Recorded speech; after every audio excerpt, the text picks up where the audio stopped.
In this movie, I'll show you how to work with and troubleshoot spot colors. And as you may recall, spot colors are pre-mixed inks that do not separate to the process components, cyan, magenta, yellow, and black. And so in the case of this logo, we're looking at a total of 3 spot colors and nothing more. They all come to us from the Pantone library. And there's something that says you have to work with Pantone, but Pantone is the closest thing there is to an international industry standard. And so just so you're familiar with what's going on here, the blue is set in Pantone 285, the greenish color is Pantone 325, and then the text is set in Pantone Black 6. Now, as you can see, I've got my separations preview panel up on screen. And if you're not seeing yours, then you can go to the window menu and choose the separations preview command. Problem is, I'm not seeing my inks, and that's because I'm working inside of an RGB document. Now, there's nothing that says that you have to work in CMYK just because you're commercially reproducing a document. In fact, it makes no difference whatsoever where spot colors are concerned, because after all, these spot colors exist independently of CMYK, RGB, or any other color model. However, we're not going to be able to populate the separations preview panel in RGB, so I'll go up to the File menu, choose Document Color Mode, and then choose CMYK Color. And now you'll see your inks listed here inside the panel.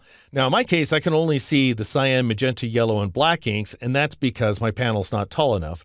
So I'll go ahead and stretch it open like so, and now you can see the various spot colors.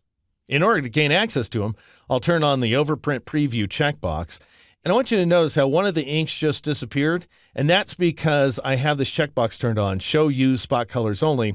If you turn that checkbox off, then you'll bring up unused spot colors as well. That's not really what I want, however, so I'll go ahead and turn that checkbox back on. Now note, if I turn off each one of the Pantone colors here and just leave CMYK turned on, I'm not going to see anything because I'm not taking advantage of the CMYK inks inside of this document. Now that's not always going to be the case. You can mix spot colors along with CMYK inks if you like. It just so happens I have not done this inside this particular document. All right, so I'm going to go ahead and turn off CMYK, or at least I'd like to.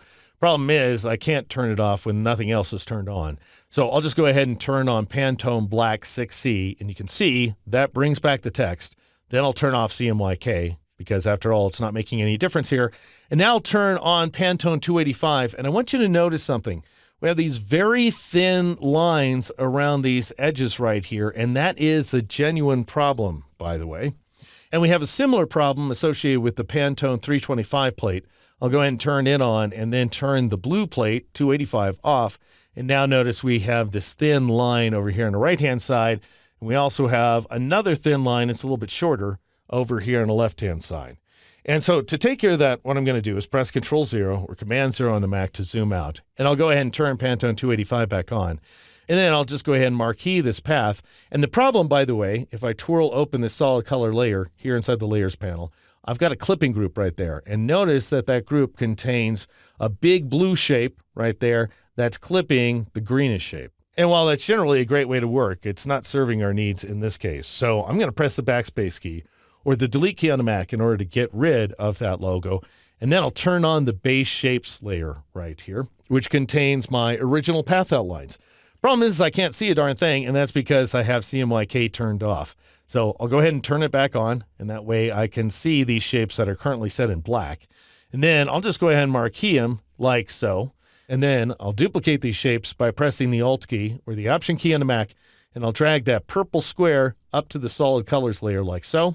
And then I'll turn off the base shapes layer in order to protect it. All right, now if you're working along with me, just go ahead and click off the paths to deselect them, and then click on the rings. Notice they're represented by a compound path, and then shift-click on the big circle. Now what we want to do is divide these paths apart using a Pathfinder operation. And so just to reduce the screen clutter a little bit here, I'm going to grab the Separations Preview tab, and I'm going to drag it and drop it into this group down here at the bottom of this column of icons. So as you can see, I've gone ahead and grouped the panel with the Actions and Links panel. Of course, you can go your own way on that. Then I'll go up to the Window menu and choose the Pathfinder command to bring up the Pathfinder panel. Now what you want to do, just to keep things as tidy as possible, go ahead and click on that flyout menu icon and choose Pathfinder Options to bring up the Pathfinder Options panel, and then turn on both of the checkboxes. Both Remove Redundant Points and Divide and Outline will remove unpainted artwork. Then click OK. And that's just going to help to get rid of the clutter. Next, you want to divide these paths apart by clicking on the first icon in the second row, which is the divide operation. So just go ahead and click on it. That'll bust up the paths. Then you'll want to go up to the object menu and choose the ungroup command, or you can press Control-Shift-G or Command-Shift-G on the Mac. All right, now what you want to do is click off the paths, once again to deselect them. Select this path right there, this bottom one, and then go ahead and click on the first swatch up here in the control panel and change it to Pantone 325. Then what we want to do is marquee these paths right there because, as you can see, there's a few of them. And just to get a sense of what's going on here, I'll just drag these guys apart so you can see that things are busted up pretty good there. All right, now I'll press Control-Z or Command-Z on the Mac to undo that movement. And I'll just go ahead and marquee these paths right here. And then I'll shift-click on these remaining path outlines. This guy down here and this one over on the left-hand side as well, just to make sure they're all selected. And then I'll click on the first icon in the first row of the Pathfinder panel, which represents the Unite operation. That'll go ahead and fuse all those paths together. And then I'll change its fill color by clicking on the first swatch up here in the control panel and changing it to Pantone 285C. All right, now what I want to do is subtract the rocket from both of these shapes. So I'll go ahead and click on the rocket and notice that it's a dynamic compound shape. I want to go ahead and fuse it into a single path outline, and you can do that by, once again, going to the Pathfinder panel and clicking on the Expand button. Now, go up to the Edit menu and choose the Copy command, or you can press Control-C or Command-C on the Mac, and then shift-click on this greenish path to add it to the selection, and click on the second icon on the first row here inside the Pathfinder panel, which is minus front. And that'll go ahead and subtract away that rocket. And now, just go ahead and combine these guys together. I'll go up to the Object menu, choose Compound Path, and choose Make, because after all, they share the exact same fill attributes. All right, now click on the big blue shape here, and I'll go to the View menu and choose Paste in Front, or you can press Control-F or Command-F on the Mac in order to paste that copy of the rocket, and then shift-click on the big blue path and click on the minus front icon once again, or you can press that keyboard shortcut of Control-4 or Command-4 on the Mac, which repeats the last Pathfinder operation, and we end up with this effect here. All right, now, just to make sure everything's working the way it's supposed to, go ahead and bring back the Separations Preview panel. You can turn off CMYK if you want, but then go ahead and turn off Pantone 325, and notice now we no longer have those faint outlines. And the same goes, by the way, if you were to turn on 325 and turn off 285, and I'll go ahead and click off that path to deselect it, and you can see that we no longer have this edge over here on the right-hand side or on the left side of the planet.